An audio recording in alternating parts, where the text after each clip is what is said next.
Do Us Part. Kini ang gihuptan nga panaad sa magtiayong sila si Iris o Richie Kadungog human gikasal sa Huwes ni atong 2008. Bisan pa man nakasal na sa Huwes, dugay ng pangandoy ni Iris nga kaslon at tubangan sa altar maong nakahuna-huna sila pagpakasal pagbalik karong tuiga. Sa ilang prenup photo shoot, daghang netizens ang natandog sa ilang post sa social media. Diin si Richie nagpaupaw aron pagpakita sa iyang suporta ngadto sa iyang asawa nga si Iris kinsa adunay gihambin nga stage 3 breast cancer. Ang maong mga hulagway mi viral bisan asang social media platforms. Di nakaani kini og libuan ka reactions og shares. Karong buntaga, sayranta ang ilang love story ug ang ilang kasinatian isip magtiayon din hilang sa GMA Regional TV Live. Ang istorya nila mga kapuso, pamatuod gyud nga in sickness and in health mag-unong silang duha ug ato sila makauban karong buntaga sayran ta ilang talagsaon gyud nga love story si Sir Richie ug si Ma'am Iris Kadungog. Maayong buntag ug maupay na aga, Miss Iris, Sir Richie, welcome sa programa. Do you have any message of love sa atong mga kapuso viewers? God is love, love is God. Kung wala kay Ginoo, wa kay gugma, way kapuslanan ang kinabuhi. That's very nice. Of course, para mas mugaan ang atong kabuntagon karon, pwede ba masayran ang sinugdanan in inyong love story, Ma'am Iris, Richie? High school sweetheart, man good may ani niya, sir. sa kuan niya. Mao to nga kaning sayo lagi na buntis kay sayo nagminyo so early kay ko nagkuan at the age of 16. Nagbuntis na ko sa among eldest. Human siya na lang gyud ipadayog eskwelahan to, di support na lang gyud ko niya nga makahuman gyud og eskwela kay siya ra ba ang puhon ang padre di pamilya. Sir Richie, during that time, giunsa kuno nimo pagpanguyab kay Ma'am Iris, sir? Sa mga generation sa una sir, uso pa man kay tong mga dance groups. So kanin naging hilig po tag sayaw. So members ako sa dance club sa eskwelahan. Namtay time nga ilahang class nga nagpatudlo sad, so mato nga nagtudloan, then nanguyab sa kuniya. So pasawa madugay napasugot ram sa dako siya. Pero kanang for the information of our viewers, kaya of course atong gibasihan ini sa kuan kanimang inyong nag-trending rong bag-o nga photo shoot. Pero you were already married pila na ka years ago, Sir Ogbam? Nag-civil me last 2008,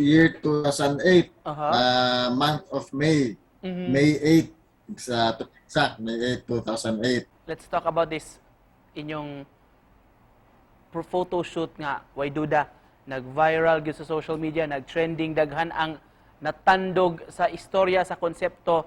Giunsa man ninyo ni pag-conceptualize sa inyong gustong makabot ni maong photo shoot? Interview sila sa muwasad nga situation. So, wasad mi gadahom ingato sa gud ay ka nindot nga mo gawa.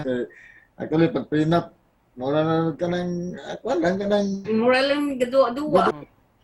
it was all idea sa ang nila Ma'am Jackie o ni sa photographer nga si Sir Raymond nga amo sila lang gibahala as long as it will be a memorable one. Nang kuan jud siya tan-awon lang nga lagwa ko'y buhok, okay ra nako. Basta gusto ko kanang mawa manggay ko diri sa kalibutan.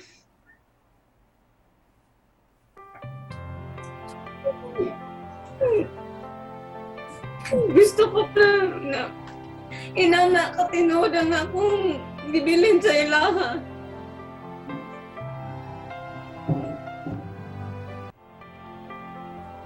December 8 ang pitsa. Ngano kani nga date ang inyong gipili?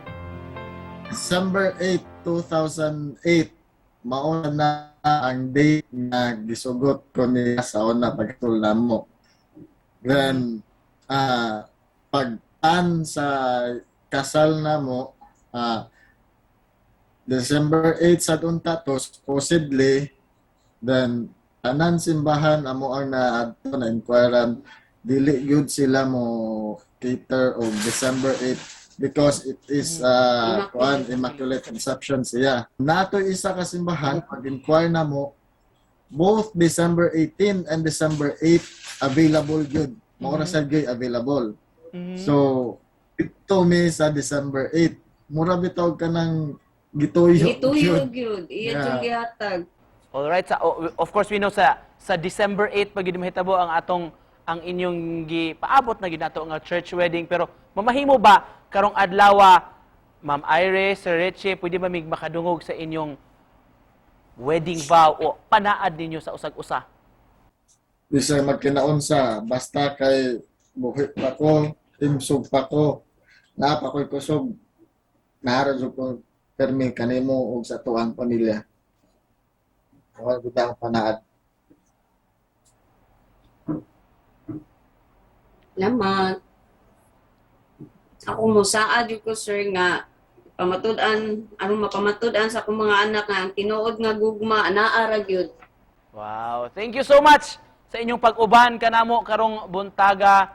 Na-inspire me sa inyong istorya sa gugma. And we wish you well, of course, Ma'am Iris. Daghan kayong salamat sa inyong pag-uban kanamo. Amping mo diha. Magtiayon mga kapuso nga kadungog Iris og Richie gikan sa Cebu City. Pahabol lang yun kuno. Sir, ma'am, pwede ba kuno muhangyo og kiss sa magtiayon?